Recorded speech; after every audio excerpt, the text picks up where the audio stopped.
All right, this is your lesson on circles, the other conic section that we will focus on in Algebra 2. The other two we're going to focus on in pre-calculus, but you will have some exposure to them this semester just in the context of being able to identify between their equations. All right, so it's going to be helpful if I write down what the equation is of the circle, just because that's going to be the main point of this problem, where we're going to take a real-world scenario and we're going to identify what components are associated with which parts of the equation. So there's this power plant, and it's located about 110 kilometers north. And if we remember our compass, we have never eat sour worms. North means it went shifted up 110 units. So we have y minus 110, okay, because we went up 110. And then 15 kilometers west. Well, we went to the left. So we went over approximately here. And so he is actually going to be positive because we are actually going to be the opposite sign inside of our parentheses here. Now the radius is going to be this within 30 kilometers of the power plant here, okay? And so the radius means I can go up by 30, over by 30 in all directions. So it's going to be set equal to the 30 squared, okay? So the coordinate of my center is negative 15, 110, and my radius is 30. I can also simplify this 30 squared to being 900. All right, in our next example, we're given the endpoints of our diameter. So recall that the diameter is a distance from either end of the circle here.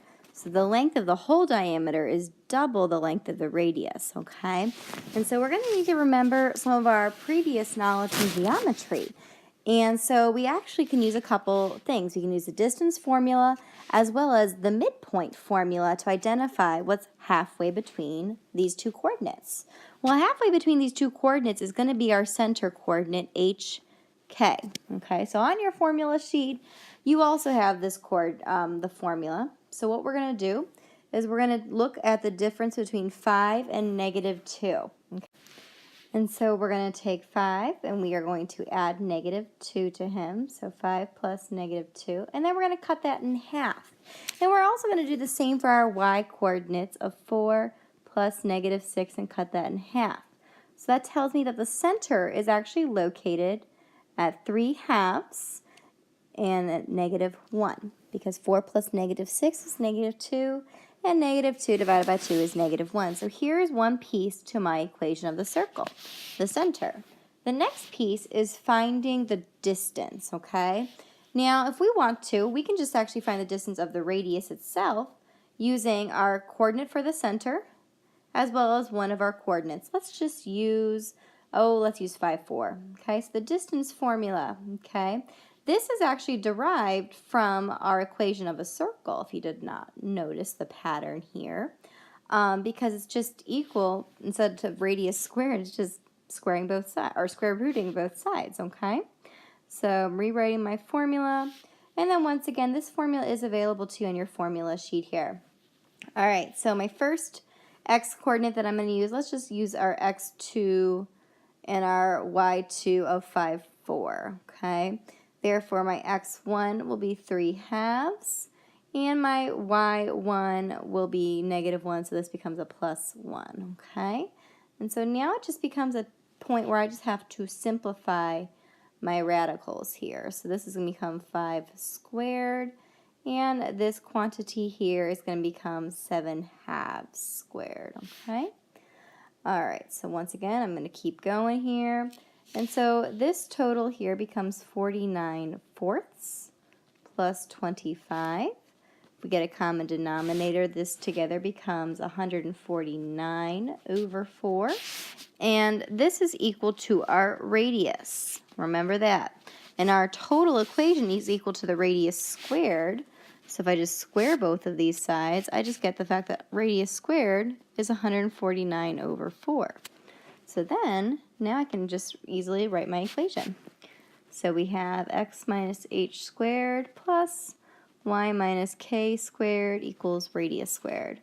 So our h value is 3 halves, and our k value was negative 1, so we're subtracting a negative, becoming a positive, And we already found that r squared was a positive 149 over 4. And here's the equation for our circle. All right, so now we're looking at a different scenario. We have to write an equation given a center and a tangent. So you might be refreshing some knowledge as to what a tangent is, okay? So we have the coordinate of the center of our circle, and it's negative 4, 3. So if we plot negative 4, and it's, oops, I lost my screen here. Negative 4, and it's positive or negative 3. Oop, negative 3. So 1, 2, 3, 4, and negative 3. So here's the coordinate of my center. Now, just to be specific, a center coordinate is not a coordinate of the equation, okay? All right, so the problem says that it's tangent to the x-axis. That means it touches the x-axis in exactly one spot. And so I know that it's going to be this coordinate right here of negative 4, 0. Which tells me that the radius is a radius of 3 because I'm 3 units away. So now I'm going to go 3 units in all the other directions to find the endpoints of my circle. Now notice that all 4 of these coordinates are actually coordinates of my circle that eventually, well, not eventually, they essentially could be put into an XY table, but not the center because the center does not lie on the circle's line. All right, so this next example, example 4, is a pretty straightforward one.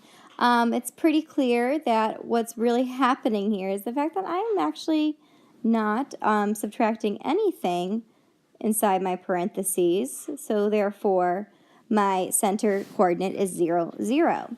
Now to figure out what the radius is, I'm going to take the square root of 25. So we know that our radius is equal to 5, okay? So now I'm going to go to graph it. First off, I start off by plotting my center, which once again is not a coordinate of the actual circle.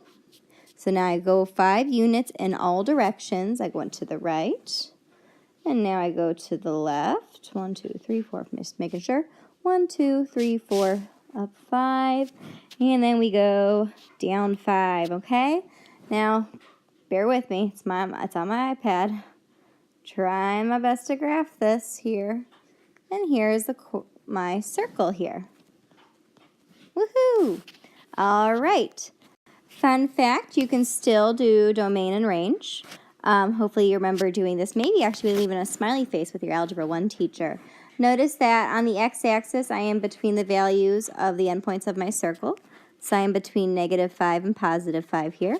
And actually it's the ditto for the range because I am between y values of negative 5 and 5, okay?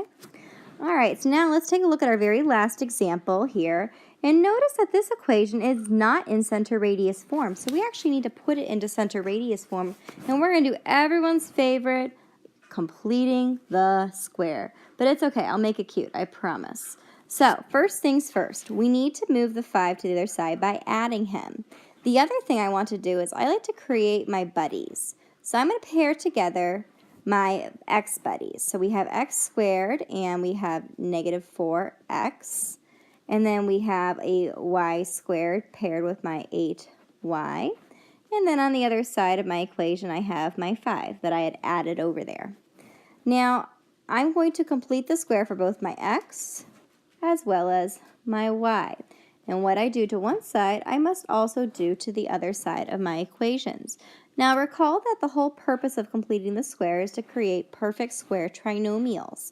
And that's where we're going to get our center coordinate here. So same process. I'm going to take negative 4. I'm going to cut him in half, so that's negative 2, and negative 2 squared is 4. And that's going to fill in my x buddy's square. Same thing with y. I'm going to take positive 8, I'm going to cut him in half, which is positive 4, and 4 squared is 16. Put him in both of my x buddies. So now, on this side of my equation, I have 5 plus 4 plus 16, which is 25. So now I can identify the fact that my center coordinate of the circle is 2, negative 4, and the radius is equal to 5, because 5 squared is 25. And now I can graph this circle because I have a center at 2, negative 4, and a radius of 5. So at 2, down 4 units, here we go, That is the center coordinate. And now I'm going to go to the, well, I'm going to have a hard time doing this with my graph. 1, 2, 3, 4, up 5. Then to the left 5. And down is going to be off of my grid, which means what we probably should have done is adjusted the scale. And then this direction, oh, perfect. And now I'm going to connect my dots. And here is our circle. So once again, I'll just do a little extension here. We can also still calculate the domain and the range here, okay? So the lowest x value I ever get to is -3. And the biggest one I ever get to, it looks like I'm at 1, 2, 3, 4, 5, 6. This is 7, okay? And the range, now I'm looking at y values. And the lowest y value I have, well, so if our center's y value was -4 and we went down 5 units, our lowest one is -9. And if we were at a center y value of -4 when we went up 5, our biggest y value is +1. So notice that the center and our radius really also controls the domain and the range.